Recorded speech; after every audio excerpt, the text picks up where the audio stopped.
नमस्कार, स्वागत है आपका न्यूज प्लस में। मैं हूं आपके साथ शिवानी वाजपेयी। आइए नजर डालते हैं आज की बड़ी खबरों पर। निजीकरण के विरोध में मंगलवार को दूसरे दिन भी राष्ट्रीयकृत बैंक कर्मचारियों की हड़ताल जारी रही। देश भर में बैंक कर्मियों ने सड़क पर उतरकर बैंकों के निजीकरण करने का विरोध किया।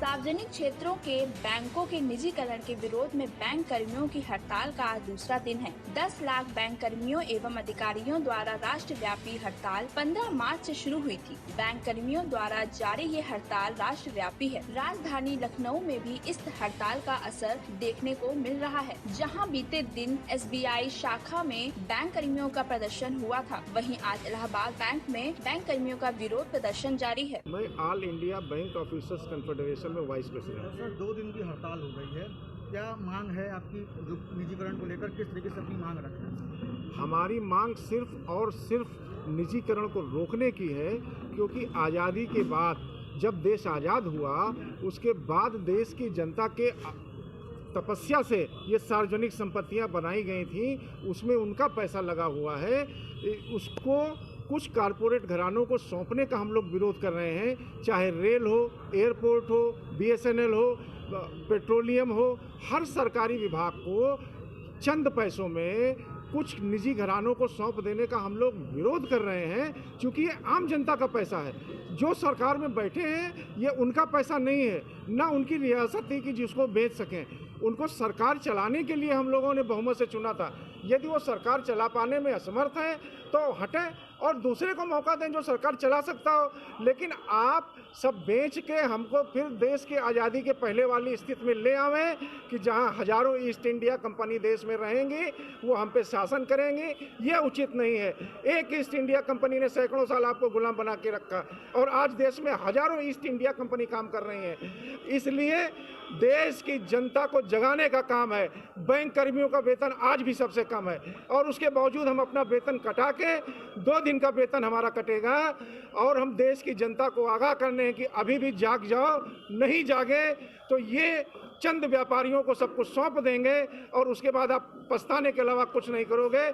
बैंक कर्मियों की तपस्या को समझो, बैंक कर्मियों का त्याग समझो कि वो अपना वेतन कटा के देश की आर्थिक आज़ादी की लड़ाई लड़ रहे हैं। सोमवार को जिस तरह से बैंकों में ताला लटका हुआ था, वहीं आज भी बैंकों के यही हाल है और आज कार्य बहिष्कार पर हैं। प्राप्त जानकारी के मुताबिक हड़ताल से देश भर में करीब 2 करोड़ चेक का क्लियरेंस नहीं हो सका। इसमें कुल 16,500 करोड़ की राशि फंसी है। इसके अलावा नकद निकासी, जमा व कारोबारी लेन देन पर भी असर पड़ा है। वहीं इस हड़ताल से बीते दिन 30,000 करोड़ का व्यवसाय रुका था और आज ये नुकसान लगभग 35 से 40 करोड़ तक का अनुमान लगाया जा रहा है। विरोध प्रदर्शन के दौरान बैंक कर्मियों ने वित्त मंत्री और प्रधानमंत्री से निजीकरण वापस लेने की मांग की है। Bureau report, news plus.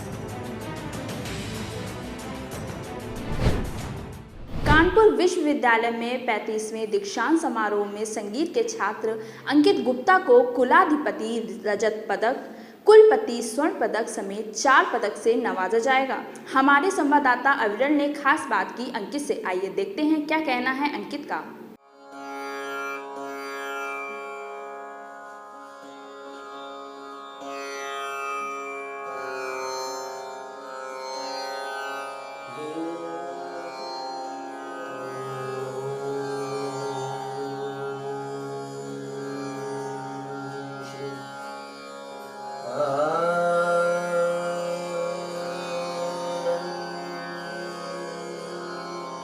Kanpur विश्वविद्यालय ने 35वें दीक्षांत समारोह में संगीत के छात्र अंकित गुप्ता को कुलाधिपति रजत पदक, कुलपति स्वर्ण पदक समेत 4 पदक से नवाजा है।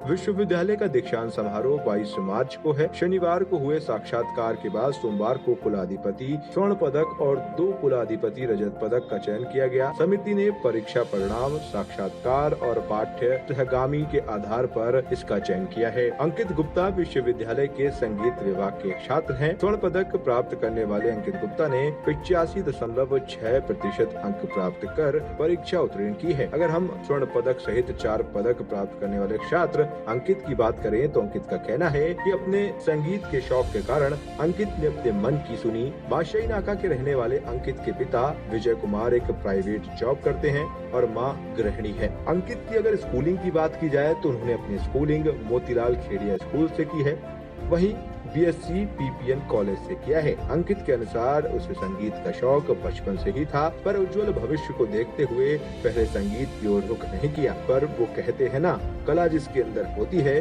वो निखरती ही है, और संगीत के लिए कुलाधिपति पुरस्कार उसका परिणाम है। कुलाधिपति स्वर्ण पदक के साथ साथ 4 और पदक जीतने वाले संगीत के क्षेत्र में अंकित गुप्ता हमारे साथ में मौजूद है इस वक्त। अंकित, पहले तो बहुत बहुत बधाई आपको। धन्यवाद। कैसा फील हो रहा है? अच्छा लग रहा है, बहुत अच्छा लग रहा है। सब मम्मी पापा का नाम आया है, गुरुजी का नाम आया है, तो बहुत अच्छा लग रहा है। संगीत एक कठिन साधना मानी जाती है, कठिन साधना कहा भी गया है। तो इस साधना को करने में कितना कठिन आपको लगा? हाँ, ये कठिन तो है, लेकिन एक अच्छा गुरु और अच्छा मार्गदर्शन मिले तो ये कठिन तो रहता ही है, लेकिन एक ये रहता है कि एक गुलदस्ते में कांटे भी हैं और गुलाब का फूल भी है, तो दोनों चीज़ें अच्छी हैं। अगर इसको कहा जाए कि संगीत की बात की जाए तो ये प्रोफेशन आपने चुना क्यों? कि एक शौक था बचपन से ही बनना था कि संगीतकार ही बनना है, कि एक आता है दिमाग में कि बन गए बस बन करना है? नहीं, ऐसा कुछ कभी बचपन से नहीं सोचा कि मुझे संगीतकार ही बनना है। बस बचपन से गुरुजी का, श्री केसी दीक्षित जी, उनका सानिध्य मिला, उनके सहवास मिला उनका, तो बचपन से ही प्रतियोगिताओं में हिस्सा लेना, ये सब काम, उनके साथ मंचों में बैठना, ये सब शुरू से ही चलता रहा।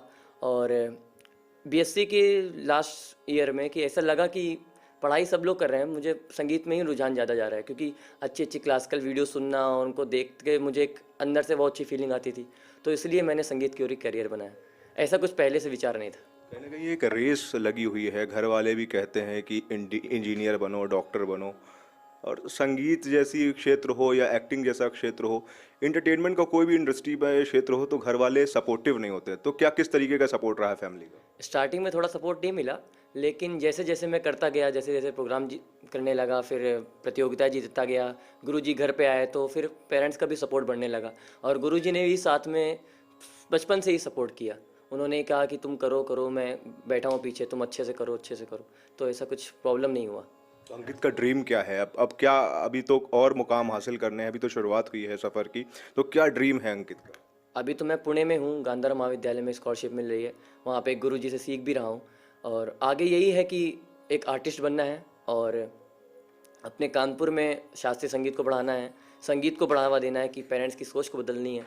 और अभी हमने स्वरताल संगम नाम से एक फाउंडेशन भी गुरुजी ने खोला है, उसके साथ में मैं भी हूँ, तो उसको आगे बढ़ाना है, उससे वर्कशॉप्स क्रिएट करनी है, वर्कशॉप्स देनी है, इवेंट्स ऑर्गेनाइज करने हैं जिसमें संगीत को बढ़ावा मिले, और बस यही सब अच्छे काम करने हैं बस।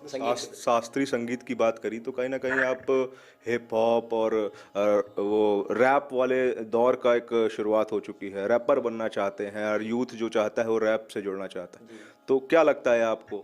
जी, मैं सुनता सारे म्यूज़िक हूँ, हर टाइप का जो म्यूज़िक मेरे कान में जाता है मैं सब सुनता हूँ, लेकिन ये मूल यही है, जड़ यही है कि कहा जाता है कि भगवान ने ही बोला था कि संगीत ही एक अंतिम साधन है मोक्ष का। और दूसरी बात कि जो संस्कृत भी मेन है हमारी, लेकिन संस्कृत लोग नहीं बोलते हैं, तो इसका मतलब ये नहीं कि संस्कृत का कुछ यूज़ नहीं है। तो यही शास्त्रीय संगीत जो है वो एक मूल आधार है जिसके ऊपर ये सब संगीत टिके हुए हैं, तो मैं इसी को ही जड़ बना के चलना चाहता हूँ। बाकी मैं किसी भी संगीत की बुराई नहीं करता, सारे संगीत बहुत अच्छे हैं। बॉलीवुड में जाने का मन? अगर ऐसा मौका मिला आगे तो मैं बिल्कुल जाऊँगा। कई तरीके से इंडियन आइडल चलता है, कई तरीके से बड़े बड़े शोज चलते हैं, रियलिटी शो जिन्हें बोला जाता है, तो उस पर कभी क्यों नहीं ट्राई किया आपने? कभी जाना चाहते हैं क्या? कभी भी ऐसा मन में आया नहीं कि मुझे इसमें जाना चाहिए, मुझे ऐसा कुछ अट्रैक्शन नहीं दिखा कि यार ये कुछ अच्छा चल रहा है। लेकिन शास्त्रीय संगीत में ज़रूर दिखा कि गुरुजी के पीछे तानपुरा लेके बैठने में जो आनंद आता है वो अलग ही होता है। क्या कहना चाहते हैं उन बच्चों से जो मुकाम हासिल नहीं कर पाते, एक शुरुआत करते हैं सफ़र की और बीच में हताश होकर के चले जाते हैं, उनसे क्या कहना चाहते हैं? उनसे बस इतना कहना चाहता हूँ कि एक अच्छा मेंटर ढूंढिए, एक अच्छा गुरु ढूंढिए, उनको मानिए, उनके विश्वास रखिए, श्रद्धा रखिए, वो जैसा कहें वो करिए। बाकी कुछ ना कुछ तो मिलता ही है, सक्सेस मिलती ही है। अगर आप कुछ भी उसमें डेडिकेटेड रहेंगे तो मिलेगा ही मिलेगा। तो संगीत के क्षेत्र में इन्होंने स्वर्ण पदक पाया है, उसके साथ साथ में 4 और पदक मिले हैं इन्हें। तो इनका यही कहना है, कोई भी फील्ड हो, कोई भी आपकी फील्ड हो, चाहे संगीत हो, चाहे वो एक्टिंग की क्षेत्र हो, चाहे आप कोई भी क्षेत्र में काम कर रहे हो, आपकी कड़ी मेहनत, कड़ी लगन आपको वहाँ तक ज़रूर पहुँचाती है। अंकित, बहुत बहुत शुक्रिया हमारे साथ में बात करने के लिए। कैमरा पर्सन वीरेंद्र सिंह के साथ अविरल गुप्ता, न्यूज़ प्लस कानपुर। नहीं, देखते रहिए न्यूज़ प्लस। नमस्कार।